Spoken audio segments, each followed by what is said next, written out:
সুপ্রিয় শিক্ষার্থীবৃন্দ, আশা করি তোমরা সবাই ভালো আছো। আজকে আমি তোমাদের নবম দশম শ্রেণীর শিক্ষার্থীদের জন্য উচ্চতর গণিত বইয়ের অনুশীলনী 13 অর্থাৎ 13 অধ্যায় ঘনজ্যামিতির সকল সূত্রাবলী আলোচনা করব। সকল সূত্রাবলী নিয়ে আলোচনা করব। সকল সূত্রাবলীর মধ্যে প্রথমে আমাদের দেওয়া আছে একটা আয়তাকার ঘনবস্তু।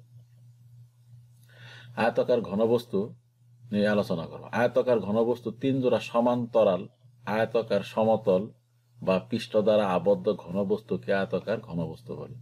3 জোড়া অর্থাৎ 3 জোড়া অর্থাৎ 6টি সমান্তরাল এবং আয়তাকার সমতল বা পৃষ্ঠ দ্বারা আবদ্ধ ঘনবস্তুকে আয়তাকার ঘনবস্তু বলে। আয়তাকার ঘনবস্তুটির 6টি তল, যেখানে বিপরীত তলগুলো পরস্পর সমান। আয়তাকার ঘনবস্তুর দৈর্ঘ্য যদি হয় a, আয়তাকার ঘনবস্তুর ক্ষেত্রে দৈর্ঘ্য a, প্রস্থ b, উচ্চতা c হলে তখন আমরা এই আয়তাকার ঘনবস্তুর সমগ্র তলের ক্ষেত্রফল এর সূত্র আলোচনা করব। সমগ্র তলের ক্ষেত্রফল এবং আয়তাকার ঘনবস্তুর আয়তন এবং আয়তাকার ঘনবস্তুর কর্ণ দৈর্ঘ্যের সূত্র আলোচনা করব। তো এখন আমরা একটা আয়তাকার ঘনবস্তুর যে 6টি তল আছে, এই 6টি তল এর একটা ভিডিও দেখব। চলো আমরা এখন একটি ভিডিও দেখে আসি। 3 জোড়া সমান্তরাল সমতল দ্বারা আবদ্ধ ঘনবস্তুকে সামন্ত্রিক ঘনবস্তু বলা হয়। অর্থাৎ 3 জোড়া, যেমন আমরা একটা চিত্র দেখতে পারতেছি। এই চিত্রের এই যে এখানে একটা সামন্ত্রিক, এর নিচে একটা সামন্ত্রিক, এই জায়গায় একটা সামন্ত্রিকের অপর পৃষ্ঠে একটা সামন্ত্রিক। তাহলে 1 2 3 4 এখানে একটা সামন্ত্রিক, এর অপর পৃষ্ঠে একটা সামন্ত্রিক, অর্থাৎ 6টি সামন্ত্রিক, অর্থাৎ 3 জোড়া সামন্ত্রিক। এই সামন্ত্রিক দ্বারা আবদ্ধ যে চিত্র, এই চিত্রটাকে আমরা সামন্তরিকের ঘনবস্তু বলি। যে আবার জানি যে সামন্ত্রিকের ঘনবস্তুর পৃষ্ঠতলগুলো আয়তক্ষেত্র, যে সামন্ত্রিকের ঘনবস্তুর পৃষ্ঠতলগুলো আয়তক্ষেত্র, তাকে আমরা আয়তাকার ঘনবস্তু বলি। অর্থাৎ এই সামন্ত্রিকটাকে আমরা আয়তাকার ঘনবস্তু বলবো। এই আয়তাকার ঘনবস্তুর এই বাহুটা হলো দৈর্ঘ্য, আবার এই বাহুটা হলো প্রস্থ, এই বাহুটা হলো উচ্চতা। অর্থাৎ এইরকম এই পাশে একটা আছে, এর অপরিক পাশে একটা আছে, এখানে একটা আছে, এখানে একটা আছে, এখানে একটা আছে, এখানে একটা আছে।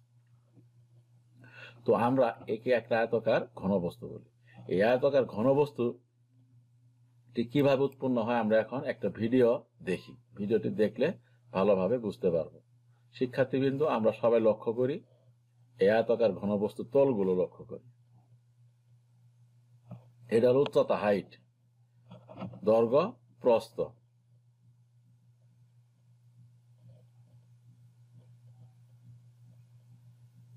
ভলিউম অর্থাৎ আয়তন, দৈর্ঘ্য গুণন প্রস্থ। চিত্রটা আমরা একটু ভালো করে লক্ষ্য করে দেখতে পারবো।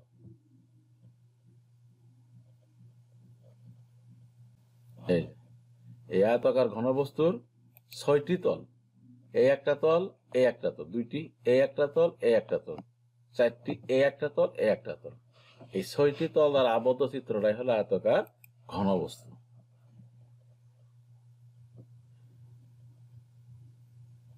দেখতে পারলাম? আবারও দেখি।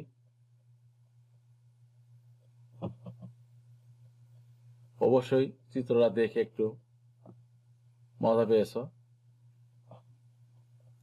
এখন আমরা এই আয়তাকার ঘনবস্তুর যদি সমগ্র তলের ক্ষেত্রফল নির্ণয় করি, এই তলের ক্ষেত্রফল নির্ণয় করবো, এই তলের ক্ষেত্রফল, এই তলের ক্ষেত্রফল, এই তলের ক্ষেত্রফল, এই তলের ক্ষেত্রফল, এই তলের ক্ষেত্রফল নির্ণয় করে যোগ করলে পরে আমরা আয়তাকার ঘনবস্তু সমগ্র তলের ক্ষেত্রফল পাবো। তো আমরা এখন ভিডিওটি দেখলাম, চলো এখন আমরা সূত্রটি সমস্যা সমাধান করি। এখন আমরা ভিডিওটি দেখতে পারলাম। ভিডিওটি থেকে দেখতে পারলাম যে একটা আয়তাকার ঘনবস্তু 6টি তল, যেমন এই একটা আয়তাকার ঘনবস্তু তোমরা দেখতেছ। এই আয়তাকার ঘনবস্তু, এটা হলো দৈর্ঘ্য, এই যে বিটা হলো প্রস্থ, এই সিটা হলো উচ্চতা। এর এই পাশে একটা তল, অপর পাশে একটা তল, এখানে একটা তল, এখানে একটা তল, এখানে একটা তল, এখানে একটা। তো আমরা এই যে এই তলটা যদি নেই, এর দৈর্ঘ্য হলো এ, প্রস্থ হলো বি, তাহলে এই আয়তাকার এই যে এই তলটার ক্ষেত্রফল হলো দৈর্ঘ্য গুণন প্রস্থ, অর্থাৎ এ বি। এরকম অপর পৃষ্ঠে একটা আছে এ বি, তাহলে এই তল দ্বয়ের ক্ষেত্রফল হলো A B into A B plus A B, অর্থাৎ 2ab। এরপর আমরা যদি সবুজ অংশের ক্ষেত্রফল নির্ণয় করি, এর দৈর্ঘ্য হলো এ, উচ্চতা হলো সি, দৈর্ঘ্য গুণন প্রস্থ সি এ, তো 2ca। লাল অংশের ক্ষেত্রফল যদি নির্ণয় করি, প্রস্থ বি, উচ্চতা সি, তাহলে বিসি, অপর পৃষ্ঠের ক্ষেত্রফল হলো বিসি, তাহলে 2bc। তো এখন থেকে আমরা এটা নির্ণয় করতে পারলাম যে আয়তাকার ঘনবস্তুর সমগ্র তলের ক্ষেত্রফল হলো 2 into A B plus BC plus C A. এই যে আমরা দেখতে পাচ্ছি 2 into A B plus BC plus C A, 2 into A B plus BC plus C A. আর এই আয়তাকার ঘনবস্তুর আয়তন হলো দৈর্ঘ্য গুণন প্রস্থ গুণন উচ্চতা। তো এখন আমরা আয়তাকার ঘনবস্তুর কর্ণের দৈর্ঘ্য নির্ণয় করব। আয়তাকার ঘনবস্তুর কর্ণের দৈর্ঘ্য, যেমন আমি ধরতেছি A B C D E F G H, এই জায়গায় এইচ হতো, এখানে একটা আয়তাকার ঘনবস্তু A B C D E F G H, একটি আয়তাকার ঘনবস্তু। এই ঘনবস্তুর এ বি সি ডি একটা তল, জি এফ ই এইচ একটা তল, এ ডি ই এইচ একটা তল, বি জি এফ সি একটা তল, এভাবে প্রত্যেকটায় 6টি তল আছে। ধরে নিলাম দৈর্ঘ্য এ, প্রস্থ বি, উচ্চতা হলো সি, আমরা আগে ধরছি। তো এখন এই যে কর্ণধরি হলো এসি, যোগ করলাম এসি। এসি যদি যোগ করে থাকি তখন আমরা ত্রিভুজ পেলাম এ বি সি, একটা ত্রিভুজ। এই ত্রিভুজের এই এ বি সি ত্রিভুজের এই এ বি বাহু, এই বাহুর উপরে এই বিসি বাহু হলো লম্ব। তাহলে যখন বিসি বাহু লম্ব, তখন এই জায়গায় একটা সমকোণ ত্রিভুজ উৎপন্ন হয়, এটা একটা সমকোণ, তখন এই অতিভুজ হলো এসি। তাহলে এসি স্কোয়ার সমান আমরা লিখতে পারতেছি A B square plus BC square, তার মানে A square plus B square. AC এর মান পেলাম, এসি স্কোয়ার এর মান পেলাম A square plus B square. এই যে আমরা এই জায়গায় লক্ষ্য করি, এসি স্কোয়ার সমান পেলাম A square plus B square. আবার এ এফ এবং সি, এ এফ সি এর একটা ত্রিভুজ ধরলাম, এ এফ সি একটা ত্রিভুজ, এ এফ সি একটা ত্রিভুজ। এই ত্রিভুজের এ সি এর উপর সি এফ, এই সি এফ লম্ব, তাহলে এই জায়গায় একটা সমকোণ। এই সমকোণের অতিভুজ হলো এ এফ, তাহলে এ এফ স্কোয়ার সমান দেখা যায় A C square C F square. এখানে আমরা এ সি স্কোয়ারের মান পেলাম A B square, A square plus B square, আর সি এফ স্কোয়ারের মান হলো সি স্কোয়ার, তার মানে এ এফ স্কোয়ারের মান পেলাম A square plus B square plus C square. Root যদি আমরা তুলে দেই, রুট আবার বর্গ স্কোয়ার যদি আমরা তুলে দেই, তাহলে রুট আবার A square plus B square plus C square. আর এই এ এফটা হলো A B C D E F G H আয়তক্ষেত্রের কর্ণের দৈর্ঘ্য।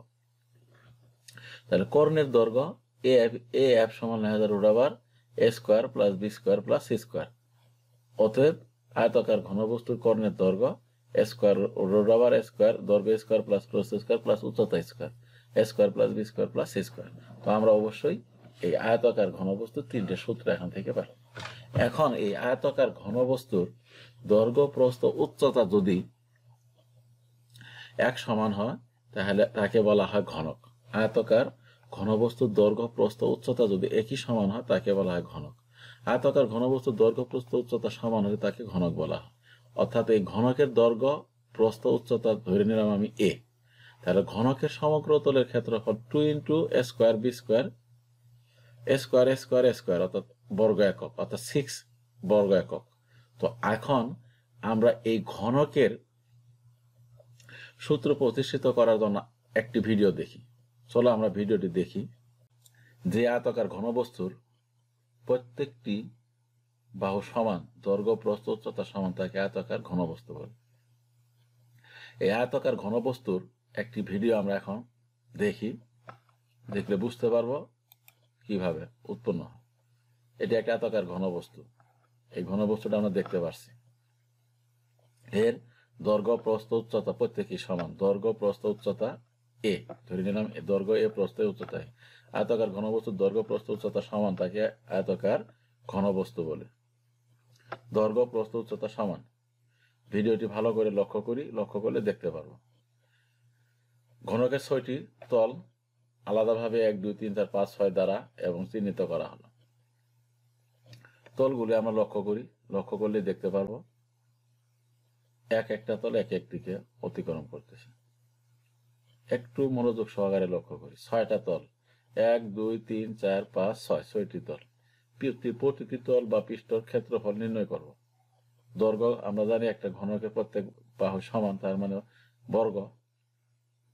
বাহু হইলে square B square, C square B square, একই সব এক, অর্থাৎ স্কোয়ার স্কোয়ার স্কোয়ার।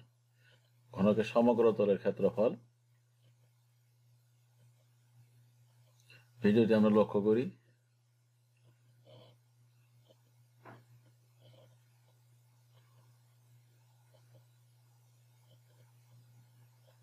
দেখতে পেলাম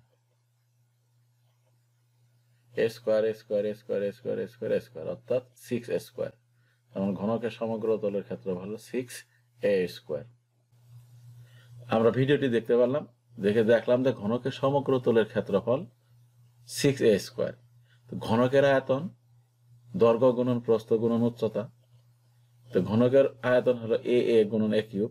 ঘনকের কর্ণের দৈর্ঘ্য a square plus a square plus a square, 3a square. Root থেকে বের করে নিয়ে আসলে হলো √3a। তো এখন আমরা ঘনকের 3টি সূত্র প্রতিষ্ঠিত করলাম। সমগ্র তলের ক্ষেত্রফল, কর্ণের আয়তন, ঘনকের আয়তন এবং ঘনকের কর্ণের দৈর্ঘ্যের সূত্র। এরপরে আমরা আসবো একটা সিলিন্ডার।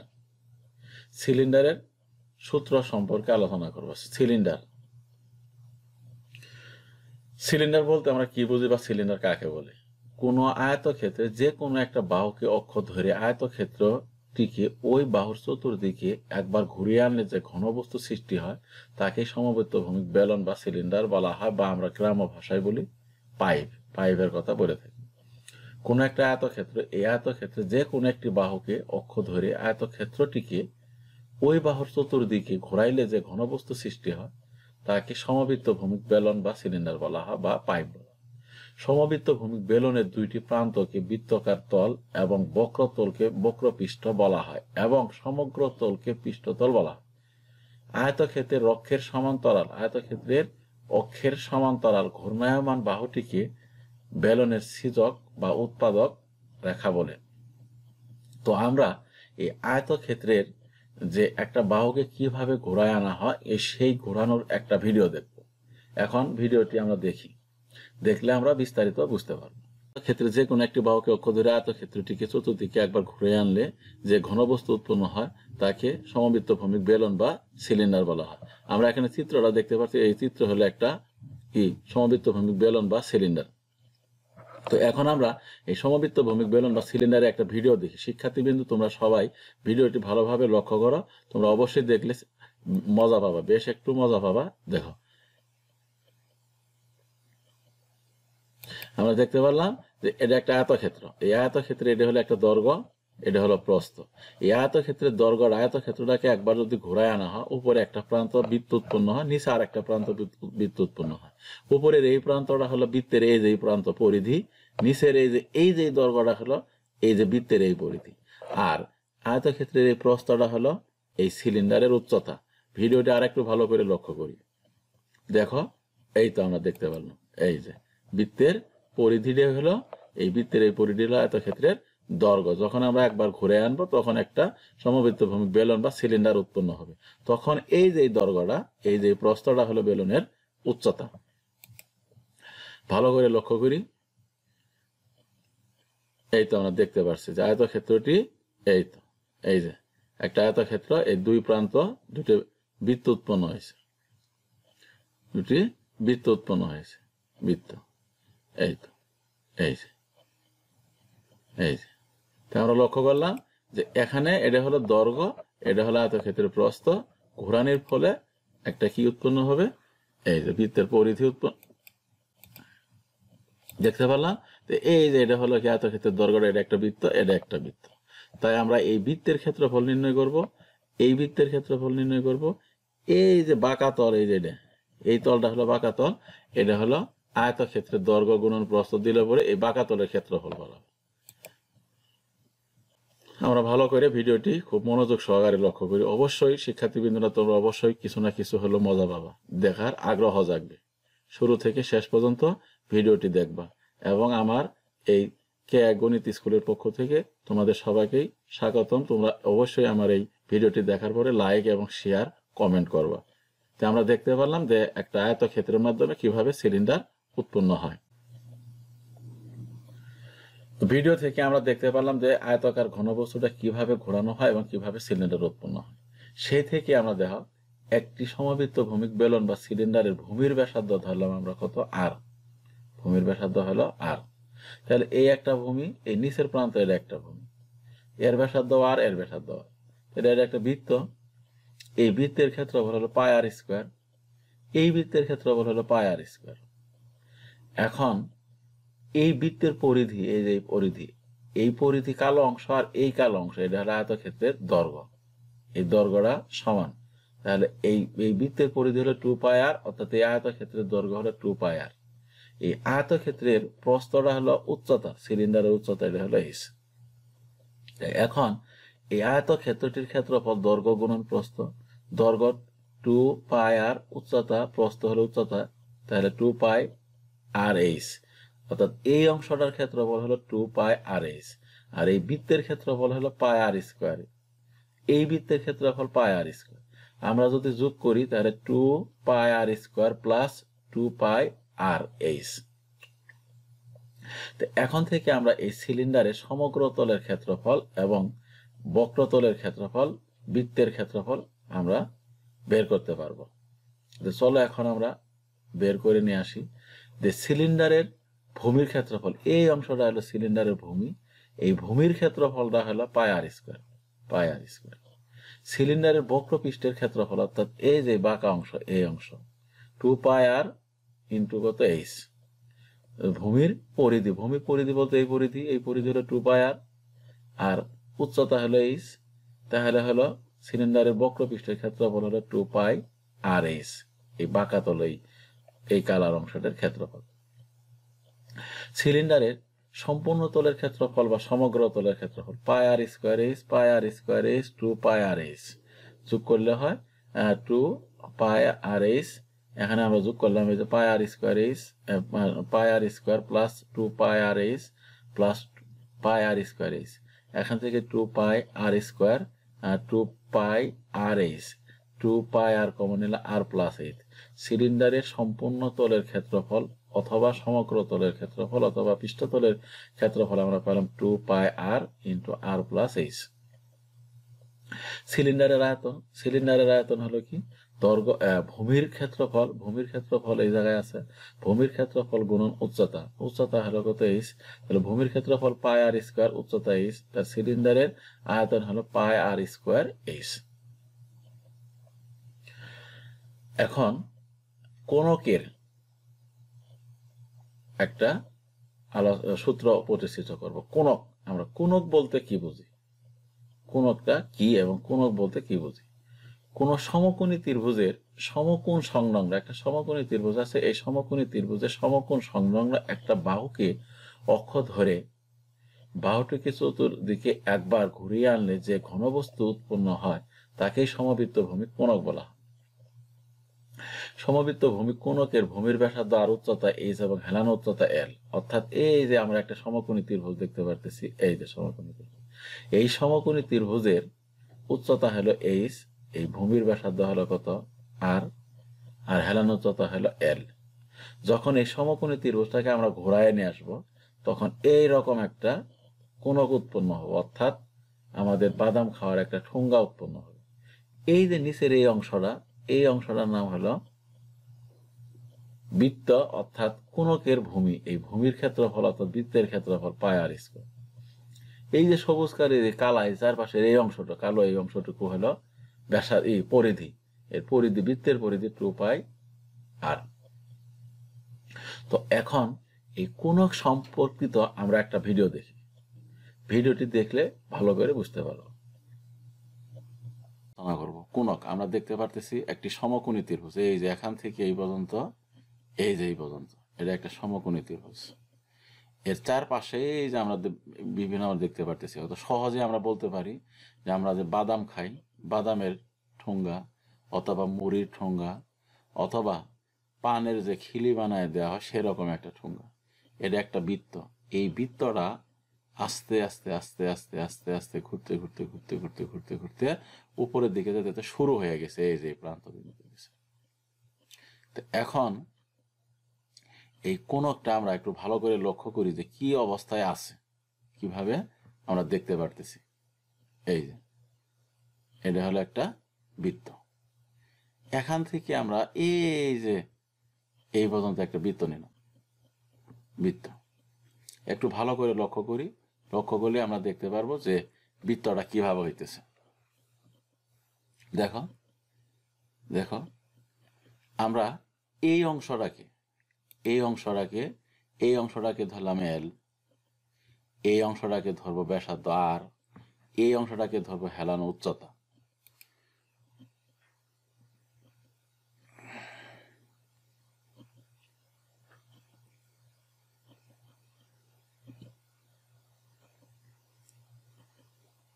তো এখন এই অংশটা পাইলাম, পাওয়ার পরে আমাদের যে মূল বিষয়টা হলো যে এই যেটা হলো ভূমির ক্ষেত্রফল, ভূমির ক্ষেত্রফল, ভূমির ক্ষেত্রফল। এই অংশটা হলো হেলানো অংশ, এটা হলো বক্রতলের ক্ষেত্রফল। এরপরে যে অংশটা এটা হলো কি সমগ্র তলের বা সমগ্র পৃষ্ঠের ক্ষেত্রফল।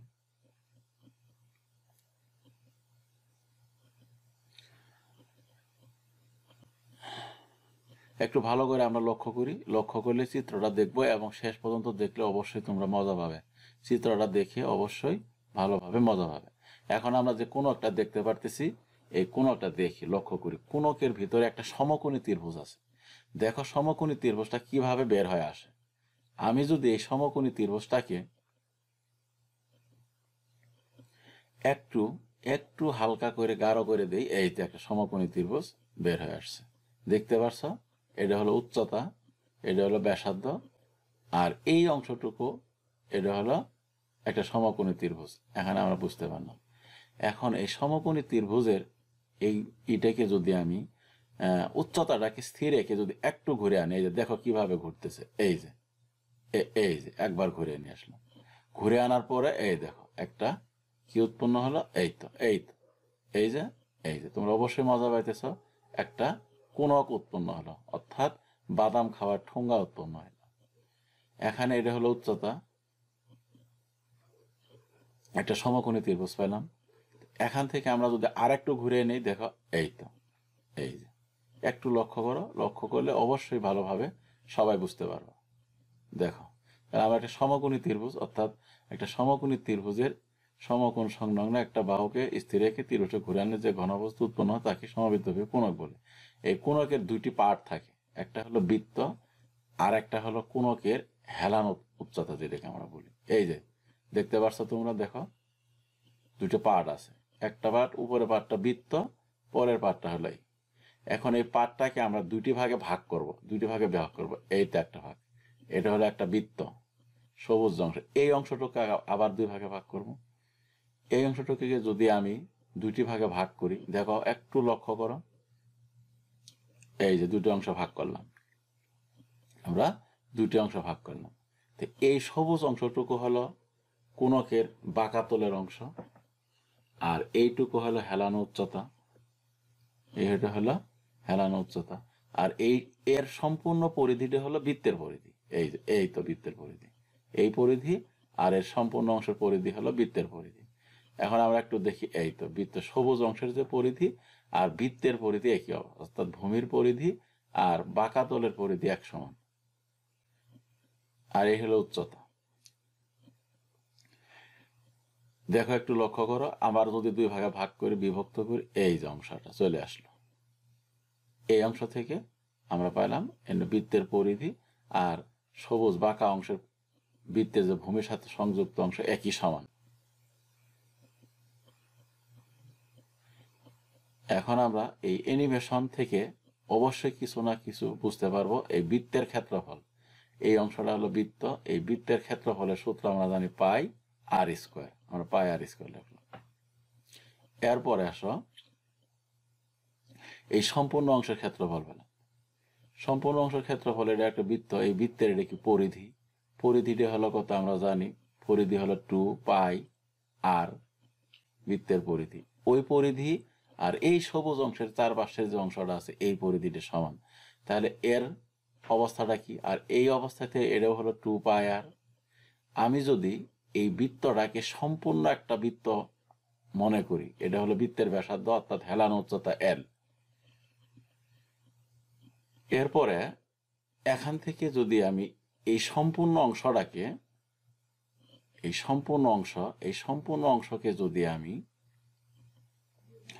একটা বৃত্তের সম্পূর্ণ অংশের একটা অংশ মনে করি, এই যে পর্যন্ত দেখো এটা একটা সম্পূর্ণ বৃত্ত, এই তো একটা সম্পূর্ণ বৃত্ত, এই বৃত্তের ব্যাসার্ধ হলো এল, বৃত্তের ব্যাসার্ধ হলো এল, এই অংশ। হ্যাঁ, তাহলে এখান থেকে এটা হলো বৃত্তের ব্যাসার্ধ এল, তাহলে ক্ষেত্রফল এখানে দাঁড়াবো আমাদের কত, 2 পাই, এল হলো এর বৃত্তের পরিধি, এই বৃত্তের পরিধি হলো 2 পাই এল, আর এর ক্ষেত্রফলটা হলো সম্পূর্ণটা ক্ষেত্রফল হলো পাই আর স্কোয়ার, এল স্কোয়ার, যেহেতু পরিধিটা হয়েছে এল।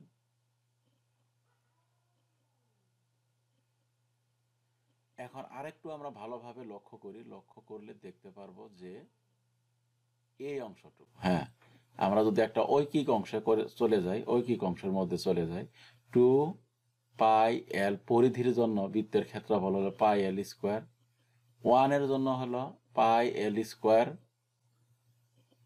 বাই 2 পাই এল। এখন এই সবুজ অংশের যে অংশটা আছে এর যে একটা ছিল, পরিধি ছিল, তার এই পরিধিটা হলো 2 পাই আর, এর জন্য ক্ষেত্রফল কত দাঁড়াবো, 2 পাই এল স্কোয়ার 2 আর, 2 2 কাটা, পাই পাই কাটি দিব,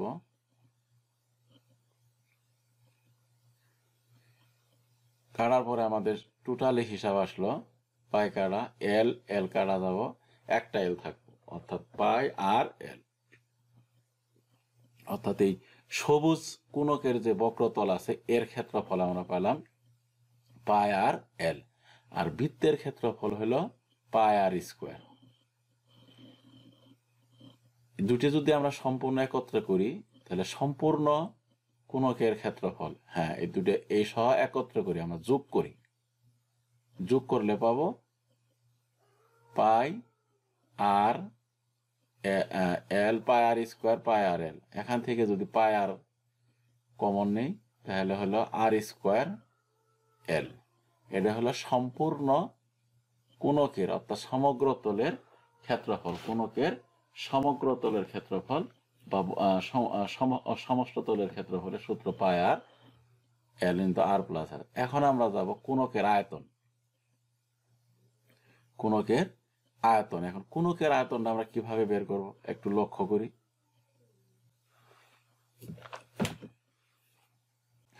কোণকের আয়তনের সূত্র আমরা জানি পাই 1/3 পাই আর স্কোয়ার এইচ, অর্থাৎ একটা সিলিন্ডারের ক্ষেত্রফল আমরা আয়তন জানি পাই আর স্কোয়ার এইচ, পাই আর স্কোয়ার এইচ হলো সিলিন্ডারের ক্ষেত্রফল, আর কোণকের ক্ষেত্রফল হলো 1/3 পাই আর স্কোয়ার এইচ, অর্থাৎ সিলিন্ডারের আয়তনের 3 ভাগের 1 ভাগ। এখন আমরা একটু লক্ষ্য করি যে এটা কিভাবে হয়। আমি যদি এই কোণকটাকে সম্পূর্ণ পানি দ্বারা পূর্ণ করি আর এই সিলিন্ডারকে 3টি অংশে বিভক্ত করে নেই, তাহলে একটা কোণকের পানি ঢালে এর 1 অংশ হয়, অর্থাৎ 3 ভাগের 1 ভাগ সম্পূর্ণ হয়। এই আমরা একটা অ্যানিমেশন পেলাম যে একটি কোণকের আয়তন সিলিন্ডারের আয়তনের 1/3, কোণকের আয়তন সিলিন্ডারের আয়তনের 1/3। আর একটা ভাবে যদি লক্ষ্য করি, একটা সিলিন্ডারে 3 অংশ ভাগ করে 2 অংশ যদি পানি নিয়ে নেই, এর ভিতরে যদি আমি এই কোনকটাকে অবস্থান করি, তাহলে কোনকের যে আয়তনটা সিলিন্ডারের আয়তনে জায়গা দখল করবে, তখন সিলিন্ডারের পানিটি উপরে উঠবে। তা আমরা একটু লক্ষ্য করি, দেখো অ্যানিমেশনের মাধ্যমে, হ্যাঁ এই তো, এই যে আমরা করে দিলাম, এখানে চলে গেল। দেখা গেল যে এখন সিলিন্ডার পানি দ্বারা পূর্ণ হলো, অর্থাৎ এক অংশ কোনকের আয়তনের কারণে ভর্তি। তাই আমরা বলতে পারি যে কোনকের আয়তন সিলিন্ডারের আয়তনের 1/3। আর সিলিন্ডারের আয়তন হলো পাই আর স্কোয়ার এইচ। অতএব কোনকের আয়তন হলো 1/3 পাই আর স্কোয়ার এইচ। যদি কোনকের উচ্চতা আর সিলিন্ডারের উচ্চতা একই হয় এবং সিলিন্ডারের ভূমির পরিধি কোনকের পরিধি একই রকম হয়। তো এখন আমরা পেলাম সিলিন্ডারের আয়তন পাই আর স্কোয়ার এইচ, কোনকের আয়তন 1/3 পাই আর স্কোয়ার এইচ। এখান থেকে তোমরা অবশ্যই বিষয়টি ভালোভাবে বুঝতে পারছো। আশা করি তোমরা সবাই ভালোভাবে বুঝেছ। চলো আমরা এখন সমস্যাটি সমাধানে করি। তো আমরা ভিডিওটি দেখতে পারলাম, ভিডিওটি দেখলাম যে আমাদের কোনকটা কিভাবে উৎপন্ন হয়, এখন থেকে আমরা এই কোনকের সূত্রগুলি প্রতিষ্ঠিত করব। তো আমরা দেখতে পেলাম কোনকের হেলান উচ্চতা, এই অংশটাকে হেলান উচ্চতা বলা হয়। এই হেলান উচ্চতাটাকে এল দ্বারা প্রকাশ করা, তাহলে এই যে একটা সমকোণী ত্রিভুজ, হেলান উচ্চতা হলো অতিভুজ, এল সমান নেওয়া যায় √a² প্লাস আর স্কোয়ার হেলান উচ্চতা। কোনকের বক্রতলের ক্ষেত্রফল মানে বাঁকাতল, এই যে সবুজ এই অংশটাতে ঘিরে আছে এর বাঁকাতল, অর্থাৎ আমরা বলি ক্যানভাসের ক্ষেত্রফল। এই ক্ষেত্রফলটা হলো, আমরা ভিডিওতে দেখতে পাচ্ছি, হাফ ভূমির পরিধি গুণন হেলান উচ্চতা। হাফ ভূমির পরিধি হলো 2 পাই আর, হেলান উচ্চতা এল, 2 কেটে গেল পাই আর এল। হেলান বক্রতলের ক্ষেত্রফল হলো পাই আর এল। কোনকের সমগ্রতলের ক্ষেত্রফল, বক্রতলের ক্ষেত্রফল এবং ভূমির তলের ক্ষেত্রফল, বক্রতলের ক্ষেত্রফল এবং ভূমির তলের ক্ষেত্রফল। বক্রতলের ক্ষেত্রফলের সূত্র আমরা পেলাম পাই আর এল এবং ভূমির তলের ক্ষেত্রফল হলো পাই আর স্কোয়ার। এখান থেকে পাই আর কমন এলে এল প্লাস কত আর, এটা হলো সমগ্র তলের ক্ষেত্রফল। এখন কোনকের আয়তনটা আমরা পাইলাম, আমরা ভিডিওতে দেখতে পেলাম যে কোনকের আয়তন সিলিন্ডারের আয়তনের 1/3। এখন কোনকের আয়তন হলো 1/3 ভূমির ক্ষেত্রফল গুণন উচ্চতা। 1/3 ভূমির ক্ষেত্রফল পাই আর স্কয়ার, উচ্চতা হলো এইচ। এখন থেকে আমরা কি পাইলাম যে 4টি বিষয়ের সূত্র প্রতিষ্ঠিত করলাম। 1, আয়তাকার ঘনবস্তুর সূত্র, ঘনকের সূত্র, সিলিন্ডারের সূত্র এবং কোনকের সূত্র।